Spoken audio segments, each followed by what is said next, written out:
은혜 받으실 하나님 말씀은 에베소서 6장 10절부터 13절까지 말씀입니다.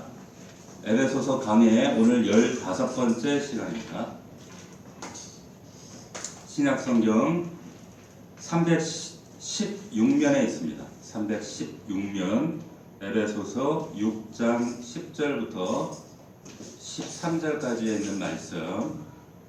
자, 이제 에베소서 거의 끝으로 달려가고 있는데 오늘 말씀을 우리가 잘 주의 깊게 우리 같이 합독하도록 하겠습니다. 자, 준비되셨나요? 시작!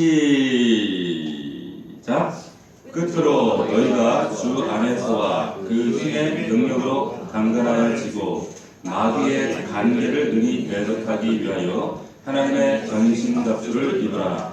우리의 씨름은 혈과 육을 상대하는 것이 아니요 통치자들과 권세들과 이 어둠의 세상 주관자들과 하늘에 있는 악의 영들을 상대함이라. 그러므로 하나님의 전신갑주를 취하라. 이는 악한 날에 너희가 능히 대적하고 모든 일을 행함에 서기 위함이라. 아멘. 하나님의 전신갑주 이와 같은 제목으로 하나님 말씀 은혜를 나누도록 하겠습니다. 오늘 우리가 다루고자 하는 이 6장 10절부터의 이 말씀은 어떤 의미에서 보면 에베소서 전체에 있어서 절정에 해당하는 그런 말씀입니다. 우리가 에베소서 크게 세 부분으로 나누어서 지금까지 한 15번 가량의 시간을 통해서 말씀을 나누었는데, 먼저 1장부터 3장까지 말씀은 교리적인 부분들이었습니다. 다시 말하면 하늘에 속한 신령한 복, 이 복은 여러분이 지금 받아 누리고 있는 하나님의 은혜와 구원과 관련 있는 이 복이다. 이 교리적인 부분들을 다루었어요. 그리고 4장부터 5장, 6장 앞 전반부까지 이제 이 하늘에 속한 신령한 복, 그리고 이 구원과 은혜를 누리는 우리가 그러면 이 교리적인 내용들, 이 신앙의 원리들을 우리 삶 속에서 어떻게 녹여낼 것인가? 다시 말하면 우리 삶, 우리의 가정과 일터와 그리고 내가 만나는 사람들과의 관계 속에서 이 신앙 원리를 어떻게 우리가 적용해 낼 것인가 라고 하는 내용이 이제 지난주까지의 말씀이었습니다. 그리고 오늘 6장부터 특별히 10절부터는 이 그리스도인들이 믿는 자들이 우리가 이 신앙의 원리들을 하나님의 말씀을 이루어가는데 그런데 이것이 녹록하지 않다라는 거예요. 왜 그런가? 이것이 눈에 보이는 가시적인 그런 우리의 어떤 실천과 관련된 것들이 단순히 거기에 국한된 것이 아니라 이것이 영적 싸움이 있다라는 말씀을 하고 있습니다. 우리가 신앙생활을 하려고 하는데 이것을 방해하는, 그래서 어떤 영적 대상들이 이것을 끊임없이 우리를 무장해제시키고 낙심시키고 절망케 하는 이런 대상들이 있다. 영적 싸움이 있다라는 것을 말씀하고 있다라는 겁니다. 다시 말하면 우리가 하나님의 사명을 감당해내는데 이게 쉽지 않다는 거예요. 그냥 사사건건 시비를 걸고 우리를 치명적인 죄 가운데 또 이런 낙심거리 가운데 무너지게 만들고 낙심케 만드는 이런 피할 수 없는 적들이 있다라고 하는 것을 오늘 말씀을 통해 말씀하고 있습니다. 오늘 본문에서 이 바울이 이 사악한 마귀의 공격에서 우리가 승리할 수 있는 비결, 이걸 두 단계로 크게 설명을 하는데 첫 번째는 뭐냐면 적을 파악하라고 얘기하고 있어요. 적을 파악해야 된다. 끊임없이 우리를 공격하고 있는 대상이 있다는 거예요. 가시적으로 보여지는 건 그냥 현상인데 이걸 현상으로 볼 것이 아니라 현상 뒤에 나타나고 있는 어떤 악의 대상이 있다. 그렇게 잘 3, 40년 잘 살던 가정이 왜 갑자기 느닷없이 사건, 사고가 터지고 관계에 문제가 생기고 어려움들이 생기는가? 이 이면에 보이지 않는 영적인 실체가 있다라고 하는 거예요. 여러분들도 막연하지만 이 실체들을 느껴요. 그런데 갈수록 지금 시대가 첨단화되어지고 문명화되는 이 시대 속에서 이제 이런 것들이 어떤 신비적인 것들로 치부하는 그런 사조와 경향들이 두드러지고 있습니다. 그러니까 우리가 거기에 휩쓸려 가는 거죠. 그렇지 않다라고 하는 거예요. 그 현상을 보지 말고 그 뒤에 배후의 역사는 악한 마귀의 역사들을 보아야 한다. 우리 제가 신학교 신대원에서 공부할 때 성경에 보면 전쟁 이야기가 많이 나오잖아요. 이런 전쟁 이야기가 많이 나오는데 이 전쟁 이야기를 다루면서 함께 우리가 보았던 책들 가운데 전쟁의 역사라고 하는 책이 있습니다. 근데 이 책이 어떤 신학 서적이 아니에요. 이 책을 쓰신 분이 누구냐면 2차 대전 당시에 연합 그 독일의 롬멜 장군이 이끄는 그 독일군, 그 무시무시한 독일군을 격파했던 연합군 이름이 그 사령관이 누구냐면 몽고메리라고 하는 사람이었습니다. 이 장군인데 이분이 쓰신 책이 전쟁의 역사라고 하는 책인데 한 1000페이지 되는 아주 두꺼운 책이에요. 이 책의 내용이 논지가 뭐냐면 기원전 7000년부터 그리고 2차 대전까지 전쟁의 역사들, 거기에 보면 수많은 전쟁, 부족의 전쟁과 그리고 성경의 전쟁과 수많은 전쟁, 뭐 중국 문명 각 시대의 전쟁의 역사들이 기록되어져 있는데, 이 저자가 말하고자 하는 게 뭐냐면 이 전쟁, 어떤 이유든지 이해관계 때문에 전쟁이 발발하는데 그 전쟁의 진짜 적이 누구냐? 이유는 다 다양하지만 진짜 적이 어디에 있느냐 그걸 말하는데, 적은 누구냐? 인간 내면 안에 있는 야수라는 거예요. 사실 그 적은 인간 속에 있다, 그런 얘기를 합니다. 근데 그런 비슷한 이야기를 성경에도 이야기를 해요. 다양한 곳에서 이야기를 하고 있는데, 특별히 야고보서 4장에서 이런 얘기를 합니다. 한번 잘 들어보세요. 너희 중에 싸움이 어디로부터 나오느냐? 다툼이 어디로부터 나느냐? 너희 지체 중에서 싸우는 정령으로부터 나는 것이 아니냐? 자, 이렇게 기록을 했습니다. 다시 말하면 이 싸움이 어디에서 오는가? 싸우는 종료. 다른 번역 성경에서는 이 싸우는 종료로부터 나는 것이 아니냐, 이걸 뭐라고 번역했냐면 육신의 욕심에서 나오는 것이 아니냐, 이렇게 얘기를 합니다. 자, 싸우는 종료, 이것이 뭐예요? 지금 몽고메리 그 저자가 얘기했던 야수라는 거예요. 내 안에 야수라는 거예요. 이 싸움이 있어요. 자, 정욕이라는 야수와의 전쟁이 있고요. 평생의 싸움이 있어요. 그런데 또 하나의 싸움이 있다고 성경이 말합니다. 그게 뭐냐? 하나님의 전쟁이 있다라고 얘기를 해요. 다시 말하면 하나님이 싸우시는 전쟁이 있다. 자, 실례로 이스라엘 백성과 아말렉과의 전쟁, 수많은 전쟁들이 있었죠. 그리고 다윗과 골리앗 전쟁이 그런 실내가 됩니다. 자, 이스라엘 백성들이 이집트에서 하나님의 그 놀라운 기적으로 홍해가 갈라지는 기적을 통과해서 이제 출애굽합니다. 출애굽하고 이제 가나안 약속의 땅을 향해서 전진을 나가는데 그 길을 딱 가로막는 존재가 있었어요. 그게 누구였냐면 아말렉이었어요. 아말렉. 얼마나 치졸하고 이들의 관계가 좀 추악했는지 연약한 노예들, 뒤에 처진 사람들 뒤에서 죽이는 거예요. 그리고 옆구리를 쳐가지고 옆에 있는 사람들 죽이고, 그 행위는 얼마나 장대했겠어요? 근데 그 아말렉이 못 가게 길을 딱 막는 거예요. 근데 단순히 이스라엘 백성들의 장도를 막는 것이 아니라 사실 이것이 하나님의 뜻을, 하나님의 길을 거스르는 것이다, 성경은 지적을 하거든요. 그 얘기를 하고 있는 겁니다. 자, 그래서 이들과 지금 아말렉과 전쟁을 하는데 막 칼도 휘두르고 피도 튀기고 사람이 앞에서 퍽퍽 쓰러지고 전쟁을 한단 말이에요. 눈앞에 확실한 전쟁이에요. 그런데 그 전쟁 뒤에서 누군가가 기도를 해요. 누구냐? 누가 기도를 했죠? 모세가 기도를 해요. 근데 모세가 기도를 하면서 출애굽기 17장에 보면 뭐라고 얘기하는가 하면, 주여 이 전쟁을 반드시 이기게 해 주시옵소서. 하나님을 반대하는 이들을 제거해달라는 기도를 합니다. 자, 전쟁 중에 왜 이런 간절한 기도를 하는가? 이것이 사람의 전쟁이 아니라 하나님의 전쟁이었다는 거예요. 하나님의 길을 가로막는 전쟁이었다. 자, 이런 비슷한 전쟁들이 많이 있는데, 또 그 중에 하나가 이제 다윗과 골리앗. 여러분들이 잘 아는 다윗과 골리앗이 이제 1대1로 이제 맞짱을 뜨지요.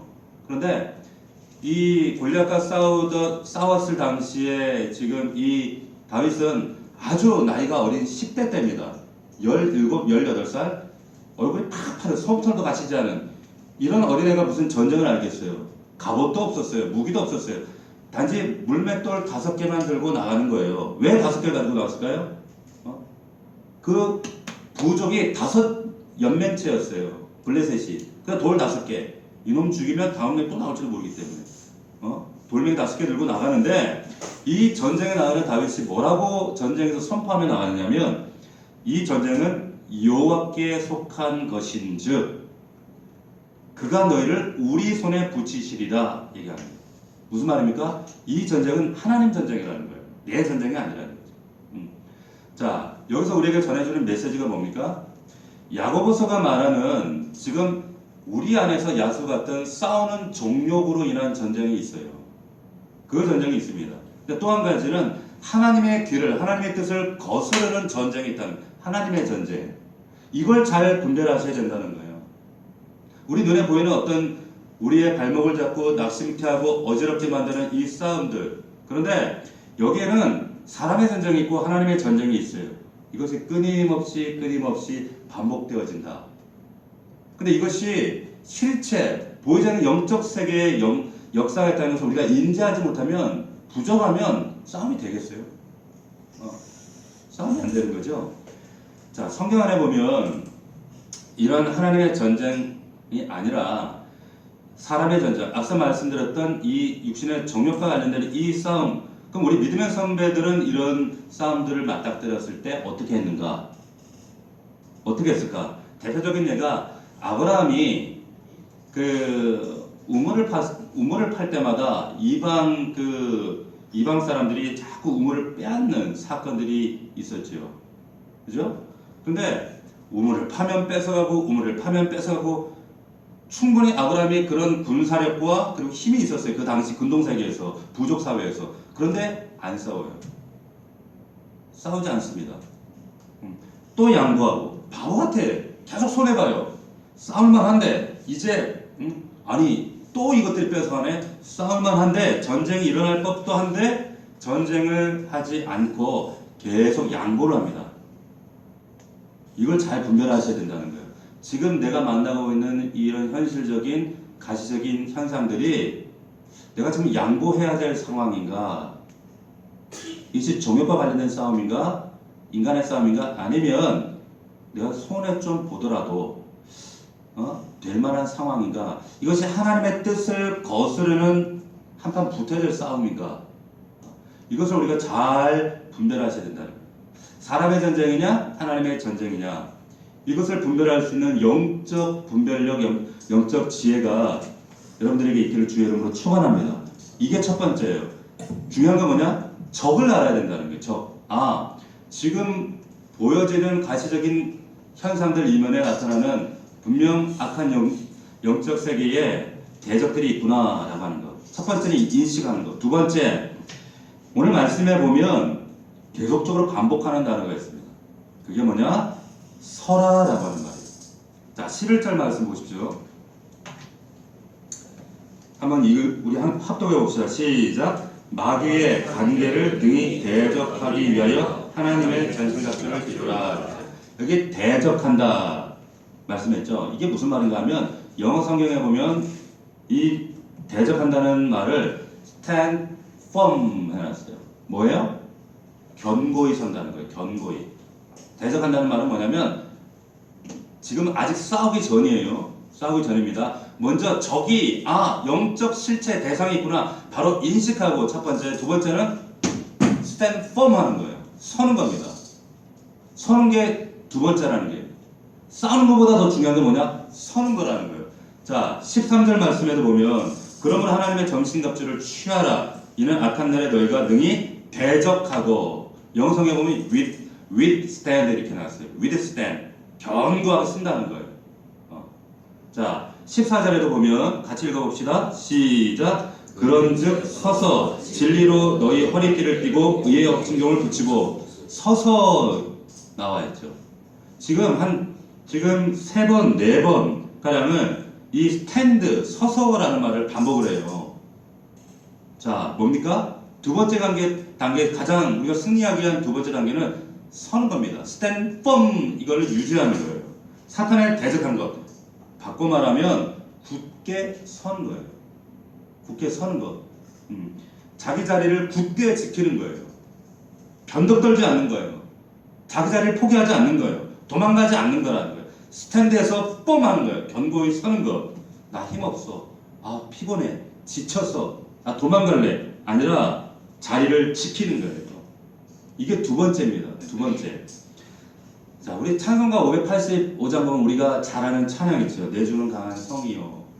그죠? 근데 2절에 보면 이제 그런 찬양이 있어요.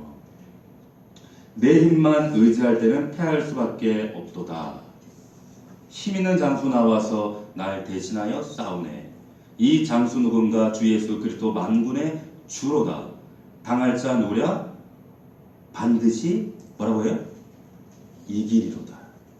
무슨 말입니까? 이 싸움은요 반드시 이기는 싸움이라는 거예요. 아멘입니까? 반드시 이기는 싸움이에요. 왜? 힘 있는 장수가 누구예요? 예수 그리스도란 말이에요. 예수 그리스도. 내가 싸우는 것이 아니라 예수 그리스도가 싸우는데 자꾸 우리는 이 가사처럼 내 힘을 의지해요. 내 힘을 의지하니까 피곤하고 지치죠. 자, 여기 10절 말씀을 여러분들이 유념해서 보셔야 돼요. 여기 보시면 끝으로 너희가 주 안에서와 그 힘의 능력으로 강건하여지고. 자, 주 안에서라는 구절을 기억하셔야 돼요. 무슨 말이에요? 주 안에서 싸우긴 싸우는데 서는데 스탠드 폼 하는데 뭐예요? 주 안에서 서서 싸운다는 거예요. 무슨 말입니까? 이게 내 개인적인 싸움이 아니라는 거예요. 주님이 싸우신다는 거예요. 그리고 또 하나는 에베소서 이 말씀 전체의 그림으로 우리가 이해하면 이 싸움은 여러분 싸움이 아니라 개인적인 싸움이 아니라 우리 교회의 싸움이라는 거예요. 그래서 이 싸움은 나 혼자 힘겹게 싸우는 것이 아니라 교회가 우리 공동체가 함께 싸워서 헤쳐나가야 될 싸움이다. 그리고 이 싸움은 주님이 싸우셔서 반드시 이기는 싸움이다. 믿을 수 있기를 주의 이름으로 축원합니다. 이걸 여러분이 잘 기억하셔야 돼요. 이 10절의 전제를 우리가 잊어버리면 자꾸 서는 것을 잊어버려요. 스탠드펌을 유지하지 못한다는 거죠. 우리가 왜 패배할까요? 혹은 왜 자꾸 우리가 패배하는 것처럼 느껴지는가? 왜 그럴까요? 우리 찬송 가사에 나와 있잖아요. 내 힘만 의지하기 때문에 그래요. 내 힘만 의지할 때는 패할 수밖에 없도다. 힘 있는 장수 나와서 날 대신하여 싸우네. 이 장수 누군가? 주 예수 그리스도 만군의 주로다. 당할 자 누구랴? 반드시 이기리로다. 아멘. 이걸 기억하셔야 된다는 거예요. 그래서 방법은 뭡니까? 오늘 말씀 하나님의 전신갑주를 입으라. 자, 하나님의 전신갑주 구체적인 것은 다음 주에 할 거예요. 오늘은 왜 하나님의 전신갑주를 입어야 하는가? 자, 입기 전에 무장하는 방법이 나와요. 봅시다. 11절에 보면 입으라, 13절에 보시면 취하라, 두 가지 동사가 나옵니다. 자, 종합하면 한마디로 얘기해서 취해서 입으면 된다는 거예요. 취해서 입으라는 거예요. 무슨 말이에요? 완전 무장하는데 이 장비는 이미 준비되어 있다는 거예요. 여러분들 해야 될 건 뭐예요? 그냥 취해서 입으면 되는 거예요. 입으면 되는 거예요.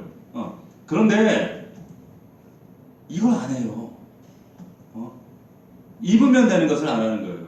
그러니까 농락당하는 거예요. 공격당하는 거예요. 자, 왜 우리가 하나님의 전신갑주를 입어야 하는가? 그 다음에 세 가지로 설명을 합니다. 11절에 말씀 보시면 마귀의 간계 때문이에요. 간계를 대적하기 위해서. 11절에. 그리고 12절에 보면 우리의 싸움이 그냥 눈에 보이는 혈과육의 싸움이 아니라 영적 싸움이기 때문에 그렇습니다. 세 번째, 마지막 날에 이제 우리가 모든 일을 행한 후에 서기 위해서예요. 이게 13절 말씀. 자, 첫 번째, 마귀의 간계를 대적하기 위해서 우리가 하나님의 전신갑주를 입어야 돼요. 여기 마귀의 간계라고 했거든요. 무슨 말입니까? 싸움의 대상이 누구냐를 제대로 인식하라는 거예요. 마귀라는 거예요. 마귀. 남편이 나를 핍박하고 내 가족의 부모가 나를 핍박하는 것이 아니라 그 배후의 대상, 이 역사하는 대상은 마귀다. 이것을 여러분 잘 기억해야 된다는 겁니다. 찬송가에 보면 이 땅에 마귀 들끓어 우리를 삼키려 겁내지 말고 진리로 이기리로다. 여러분 이 땅에 마귀가 들끓는데요. 이 찬양 누구 노래인지 아세요? 누가 지은 찬양인지 아세요? 종교개혁가 루터가 지은 찬양입니다. 루터도 이 땅의 실체가 마귀들이 들끓고 마귀들이 얼마나 우리 신앙생활을 이탈시키고 좌절시키고 낙심시키는지 알았다는 거예요. 이 영적 전쟁, 이 실패하는 주 원인 중에 하나가 우리가 뭐냐면 이 싸움을 걸어오는 대상을 인식하지 못한다는 거예요. 앞에 우리 황 목사님이 하나님 인식이라는 그런 말씀을 하셨지요. 지나가는 옥수수 나무가 자라는 것 하나를 바라보면서도 하나님을 인식하는 것. 근데 우리가 그걸 놓쳐요. 그럴 때 감사를 잊어버리죠. 근데 또 반대로 지금 우리가 이 싸움의 실체, 대상, 그 마귀를 인식하지 못하면 초장부터 싸우면 안 되는 겁니다. 여러분들 잘 아는 나니아 연대기 그 스크루테이프의 편지 이런 그 책을 저서를 남겼던 그 C.S. 루이스 같은 분이 뭐라고 가장 우리 인류가 범하는 가장 큰 실수가 뭐냐면 첫 번째는 마귀의 존재를 신비주의로 터부시한다는 거예요. 인정하지 않는다는 거예요. 이게 첫 번째고 두 번째는 뭐냐? 마귀를 지나치게 민감하게 반응한다는 거예요. 그래가지고 감기만 걸려도 어이구 저 귀신 들렸다 이런 식으로 반응하는 이 두 가지 양극단 이런 오류 때문에 우리가 여러 가지 영적으로 어려움을 겪고 있다 이런 이야기를 합니다. 그러니까 이것이 마귀가 우리에게 역사할 때 단순히 이것이 심리적인 현상이다, 이건 뭐 신비적인 것이다, 우연한 현상이다 그럴 것이 아니라 배후에 반드시 여러분들의 생각과 여러분들과 관계하는 사람 뒤에 그리고 일 가운데 조종하는 악한 영의 역사가 있다는 것을 여러분들이 기억하셔야 된다. 여기 마귀의 간계라 그랬어요. 근데 에베소서 4장에 보면 간사한 유혹이다 이런 표현을 쓰거든요. 간계, 간사한 계획이요.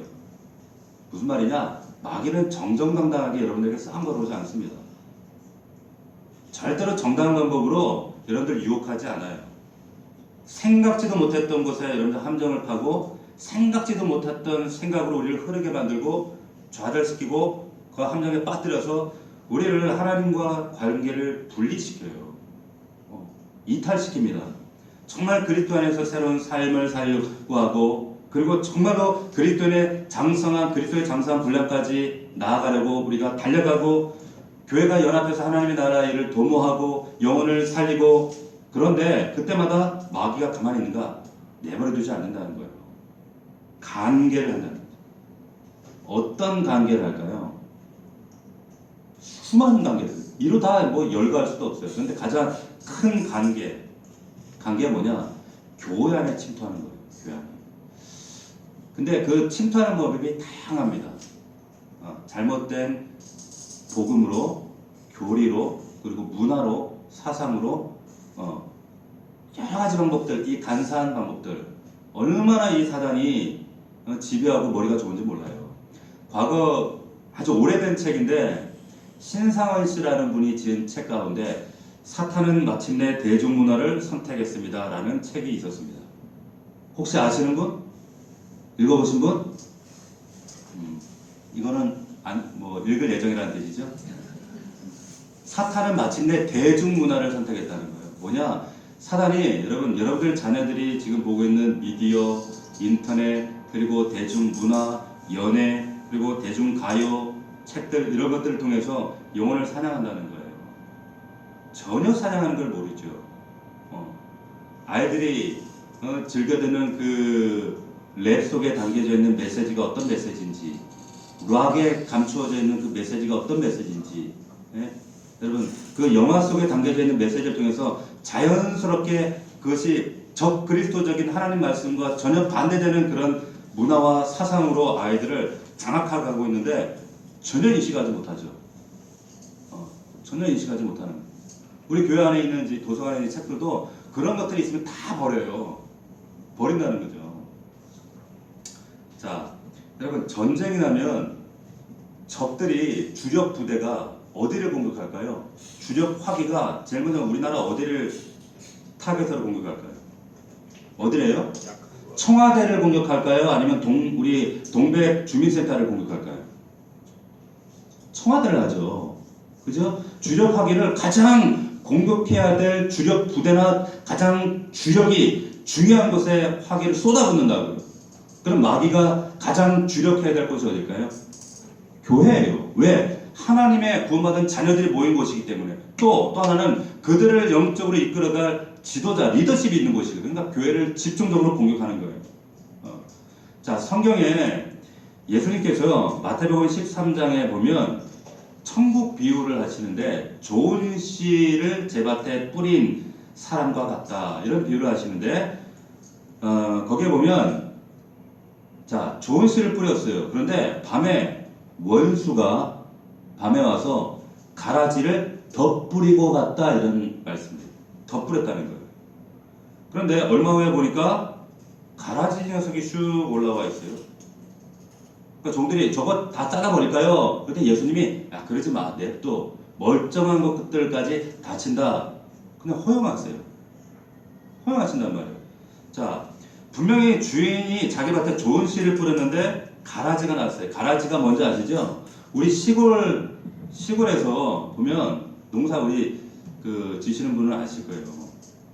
그 왜 우리 삑사리 났다 그러죠? 삑사리가 뭐예요? 이게 원래는 피살이라는 말이에요. 그러니까 피라고 해, 피. 그런데 이게 벼하고는 거의 비슷하게 생겼어요. 수수처럼 보이기도 하고 벼하고 비슷하는데 안에 까보면 알맹이가 없어요. 이걸 삑살이라고 그래요. 예.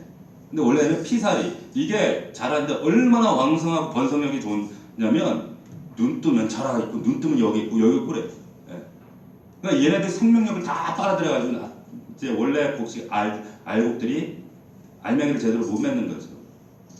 자, 원수가 교회 안에 이 삐사리를 뿌린다는 거예요. 이 삐사리를.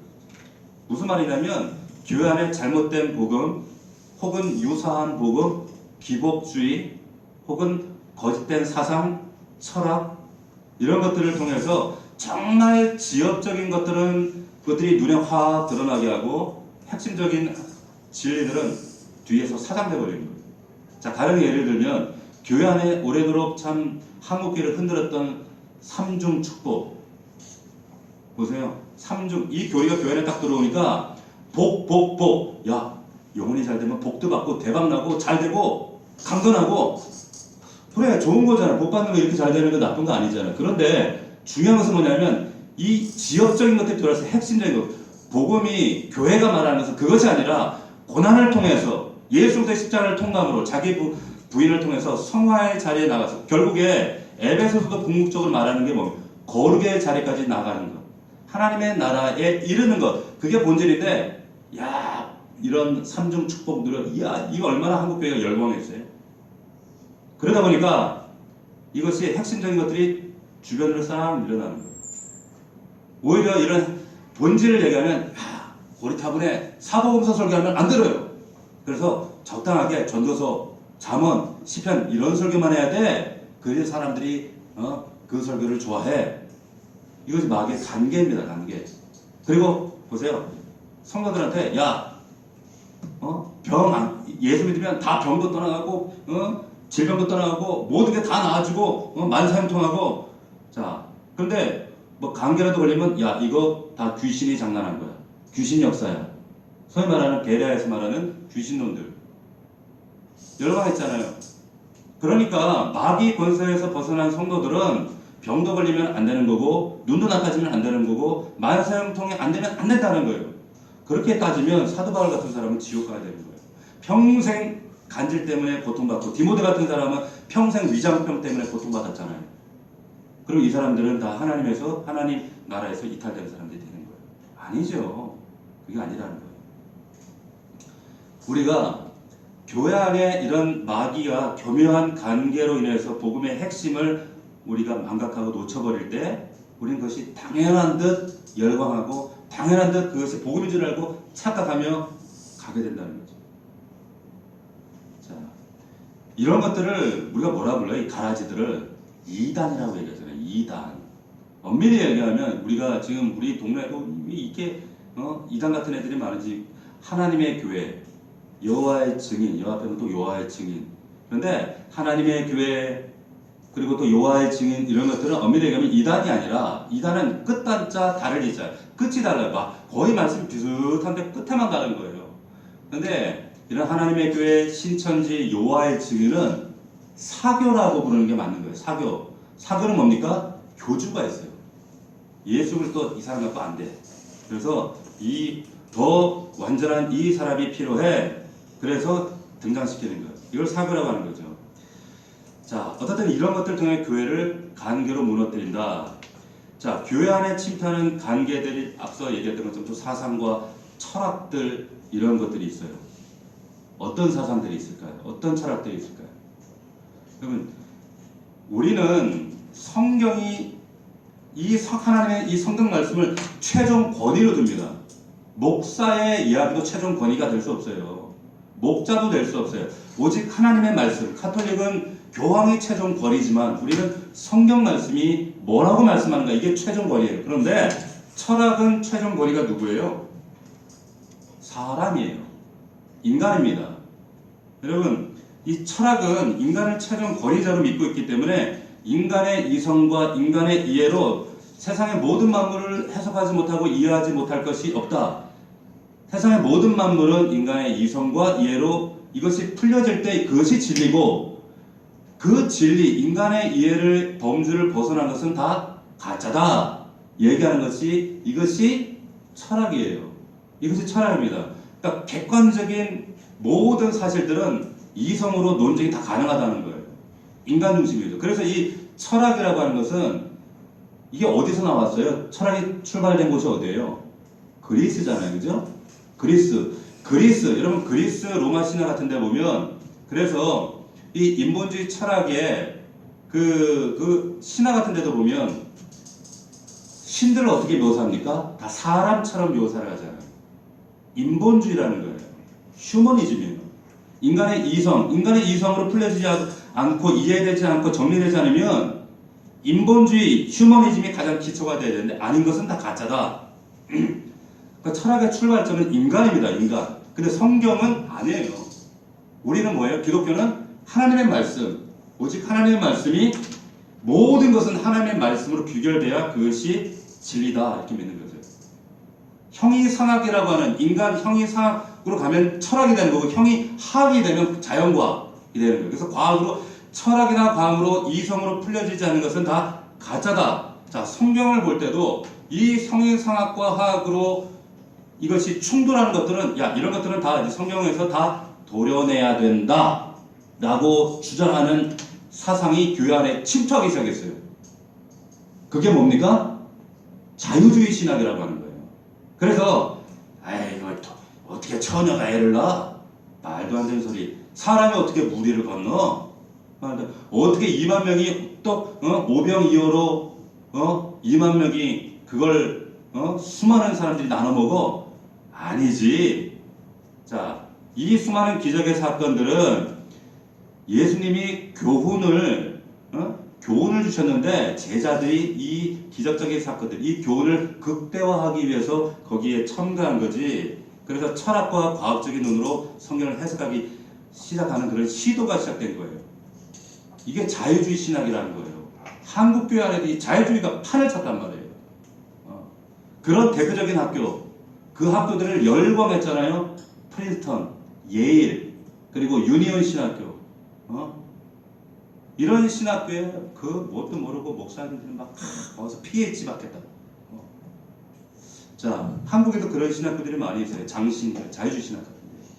그래서 심지어는 모든 종교에 다 하나님 그 하나님 우리 하나님 다 똑같은 하나님 좋은 하나님이야 라고 가르치고 믿는 WCC 운동이 지금 한국 교회 안에 일어나고 있단 말이에요. 산으로 올라가는 길이 꼭 우리 기독교 이 길로만 가는 거 아니고 이리도 올라가고 둘러서 가도 되고 케이블카 타도 되고 결국에 그 절대자만 만나면 되지. 우리 모든 종교 다 평화로 하나 되자. 이게 WCC 운동이에요. 자유주의에서 출발한 거예요. 우리는 철저히 이것을 배격하는 거예요. 그럴 수 없다는 거죠. 이게 뭡니까? 이것이 다 마귀의 간사한 계획이다, 관계다라고 하는 거예요. 관계. 또 다른 이 관계가 뭐냐? 신앙을 자꾸 관념화시키는 겁니다. 추상화시키는 거예요. 자, 그래서 우리 성도들, 우리 그리스도인들의 신앙을 자꾸 지적 동의 수준에만 머물게 해서 야, 뭘 그래 기도를 요란하게 그냥 그냥 고상하게 하면 되지 라든지 아니 뭘 그렇게 마음으로만 믿으면 되지 그렇게 복잡하게 믿으려고 그래 마음으로만 믿고 그러면 되지 뭘 굳이 예배당까지 가서 그래. 요즘에는 인터넷 예배를 드리잖아요. 아유 요즘에 방송이 얼마나 많은데 CTS, CBS, C채널, CGN 이런 데서 예배 드리면 되지 굳이 가서 예배를 드려. 하나님 다 여기 계시는데 예? 관념화시키는 거죠. 아이 그걸 뭘 헌신을 해. 하나님 다 안 해도 아시는데 이런 논리로 자꾸 하나님과 우리를 신앙을 관념화 추상화시켜버리는 거예요. 뭡니까? 관계라는 거예요. 관계. 이런 관계에 속으면 열매가 없어요. 열매가 없습니다. 여러분 잘 분별하셔야 되는 거예요. 자, 그래서 전신갑주를 입어야 되는 거예요. 하나님의 전신갑주를 입어야 되는 거예요. 두 번째 12절 말씀 보십시오. 12절 우리 같이 한번 읽어봅시다. 우리가 왜 하나님의 전신갑주를 입어야 되는가? 12절 시작. 우리의 씨름은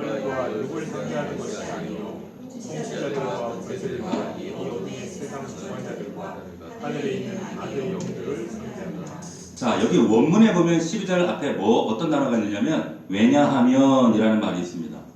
다시 말하면 전신갑주를 입어야 하는 이유를 말씀하는 거예요. 여기 보면 우리의 씨름 영적 전쟁의 성격이 뭐냐? 혈과 육에 대한 것이 아니라 보이지 않는 적들과의 싸움이라는 거예요.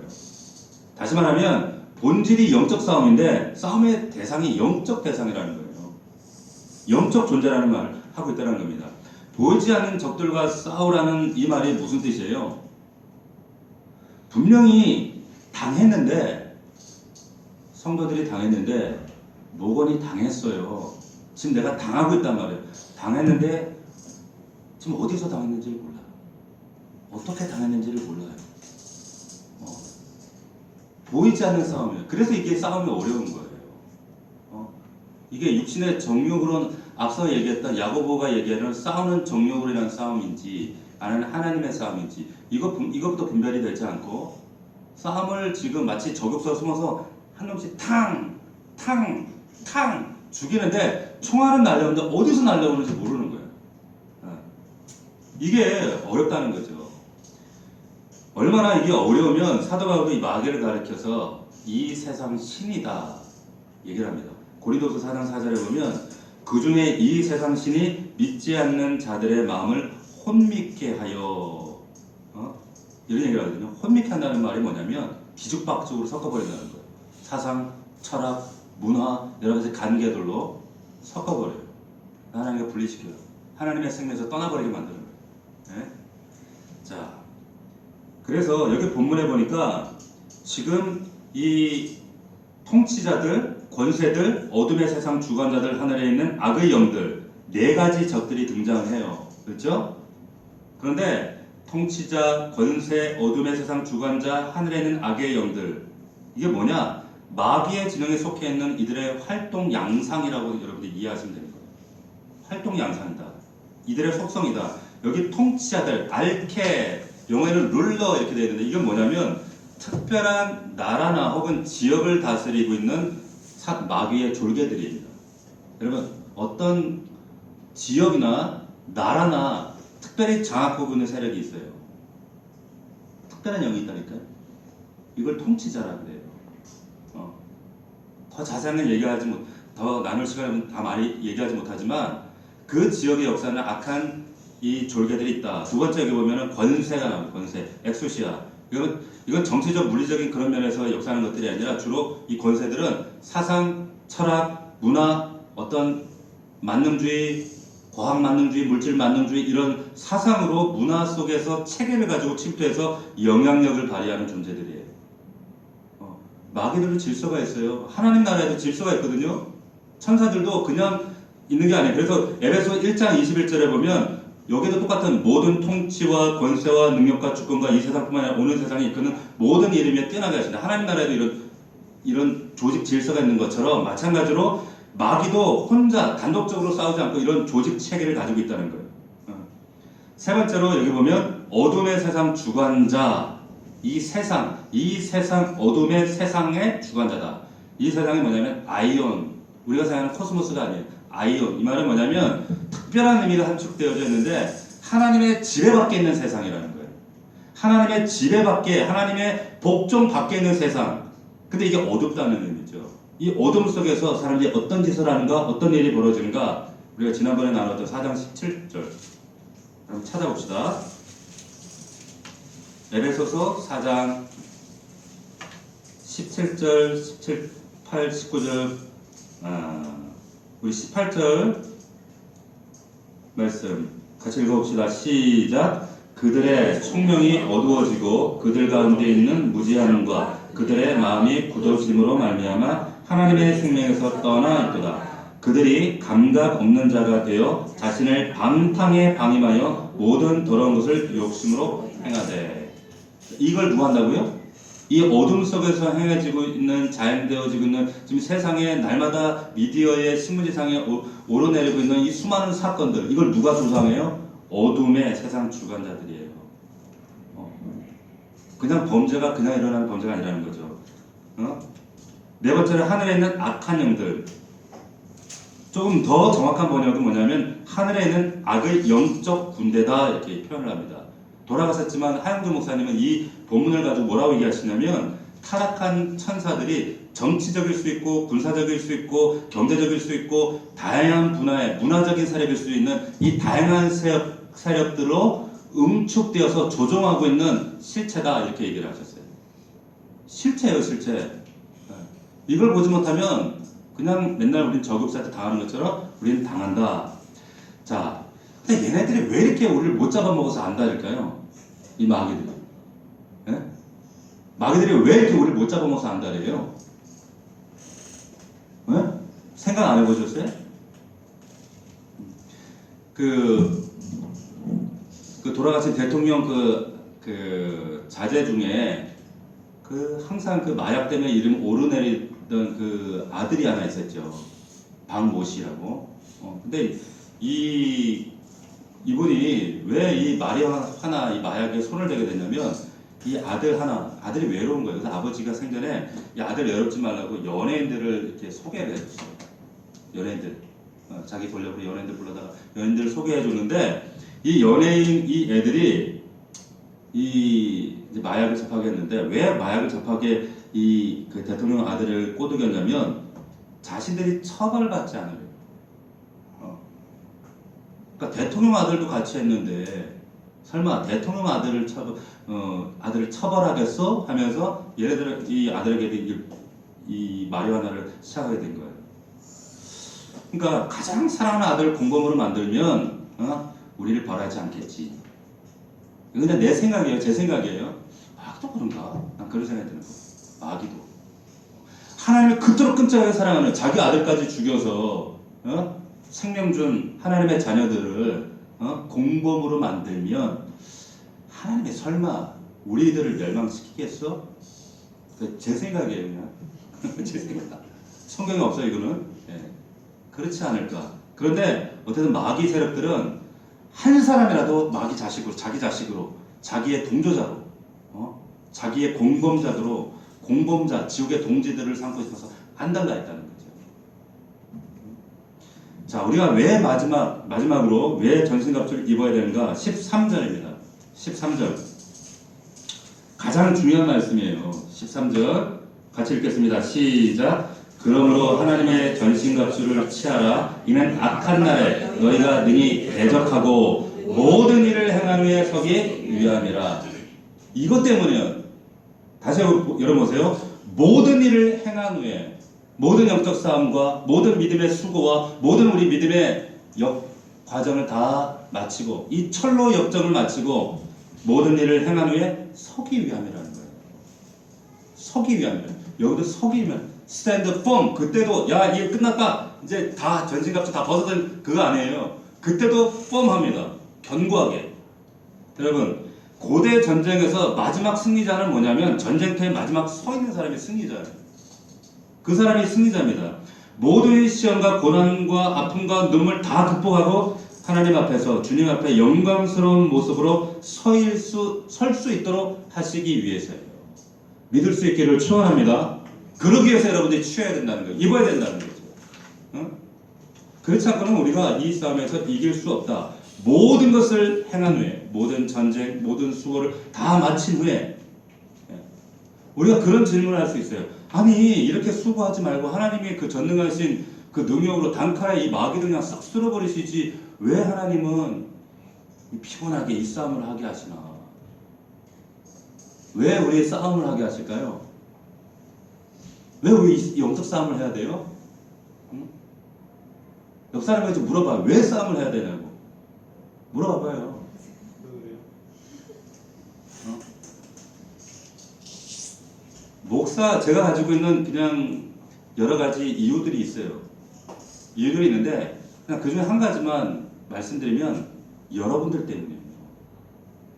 여러분들 때문에 하나님이 마귀를 지금 안 잡아가시는 거예요. 단칼에 안 계시는 거예요. 자, 왜 그런가 하면 우리 계시록 한번 찾아봅시다. 계시록 12장.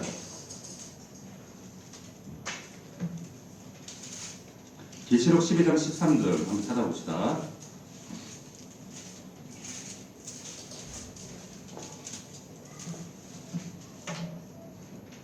계시록 요한계시록 12장 13절 14절 우리 같이 한번 읽어봅시다. 시작. 용이 자기가 땅으로 내쫓긴 것을 보고 남자를 낳은 여자를 박해하는지라. 그 여자가 큰 독수리의 두 날개를 받아 광야 자기 곳으로 날아가 거기서 그 뱀의 낯을 피하여 한 때와 두 때와 반 때를 양육받으매. 자, 이게 무슨 말인지 잘 모르겠죠. 자, 여자가 뭐예요? 교회예요, 교회. 그런데 이게 보면 지금 13절에 용이 자기 땅으로 내어 쫓긴 것을 보고 남자를 낳은 여자를 핍박한다는 거예요. 핍박. 근데 14절에 보면 교회를 핍박한다는 표현을 쓰고 14절에서는 여기에 교회가 양육받는다라는 표현을 써요.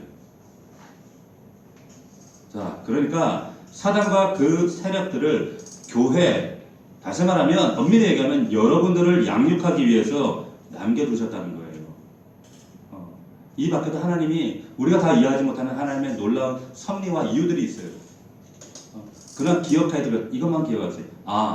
이 많은 도전과 시험과 마귀의 공격들 무너지는 것이 목적이 아니라 나를 더 곤고하게 센펌하도록 세우시기 위한 하나님의 은혜다, 섭리다라는 사실 기억할 수 있기를 주의 이름으로 축원합니다. 끝까지 서야 됩니다. 자, 정리하겠습니다. 우리가 마귀의 관계에 맞서 싸우기 위해서는 앞서 말씀드린 것처럼 10절에 주 안에서와 그 힘의 능력으로 강건하시셔야 되는 거예요. 그러기 위해서 우리가 전신갑주를 취해야 되는데 주 안에서다 이 말은 결코 여러분 혼자 싸우는 게 아니에요. 내 느낌은 혼자 지금 싸우는 것 같고 혼자 믿음 생활하면서 나 혼자 핍박받고 나 혼자 지금 어렵고 나 혼자 힘든 거 그것이 아니라 이 싸움은 주님의 싸움이고 이것은 우리 공동체 싸움인 거예요. 공동체 우리 교회의 싸움이다라고 하는 것. 그리고 이 싸움은 반드시 이길 싸움이다. 우리가 필요한 건 뭡니까? 적을 알고 스탠드 폼 하는 거예요. 폼. 서는 것. 스탠드를 유지하는 것. 전신갑주를 왜 입어야 됩니까? 마귀의 관계 때문이에요. 또 하나는 영적 싸움이기 때문이에요. 그리고 마지막 날에 이 모든 일을 다 마친 후에 그때 우리도 또 스탠드 폼 해야 되기 때문에 오늘 말씀 여러분들 기억하시면서 우리가 끝까지 주님 오시는 그날까지 이 영적 싸움에서 승리할 수 있는 저와 여러분들 되기를 주의 이름으로 축원합니다. 기도합시다. 이 시간 우리 1분간만 기도하겠습니다. 하나님, 이 영적 싸움 대상을 바로 알게 하시고 내 싸움 아닙니다. 외로운 싸움이 아닙니다. 고독한 싸움이 아니라 아버지 하나님 주 안에서와 그의 힘의 능력으로 강건하여지기를 원합니다. 주님의 싸움이 반드시 이길 싸움인데 왜 낙심하고 있습니까? 왜 주저하고 머뭇거리고 있습니까? 아버지, 스탠드 펌 할 수 있도록 도와주십시오. 대적할 수 있도록 도와주십시오. 아버지, 굳건히 서서 진리로 이길 수 있도록 도와주시옵소서. 영적 대상, 배후의 역사는 악한 마귀의 괴계를, 관계를 깨뜨리고 진리로, 말씀으로 하나님 우리의 심령을 일으켜 세우게 하시고 우리 교회에 어떤 반대하는 역사들이 침투하지 못하도록 우리가 믿음으로 승리할 수 있도록 도와주시옵소서. 우리 1분간만 우리 자신을 위해서, 교회를 위해서 기도합시다. 다 함께 기도하겠습니다. 살아계신 아버지 하나님, 역사 감사합니다. 아버지 하나님, 우리가 진리 안에서, 말씀 안에서, 예수 그리스도 안에 살아간다는 것은 무엇입니까? 하나님, 주 안에서와 그 힘의 능력으로 강건하여져서 끊임없이 우리를 도전하고 넘어뜨릴 이 마귀의 관계를 깨뜨려서 하나님, 우리가 마지막 날에 모든 일을 행한 후에 아버지 서기 위함이라 말씀하신 것처럼 마지막 때 주님 앞에 잘하였도다 충성된 종아, 아버지 그런 아름다운 주의 음성을 듣는 우리 귀한 종들 될 수 있도록 인도하여 주시옵소서. 하나님의 전신갑주를 입기 원합니다. 영적 싸움에서 물러나지 않도록 도와주시옵시고, 말씀으로 전진하고 또 전진하여서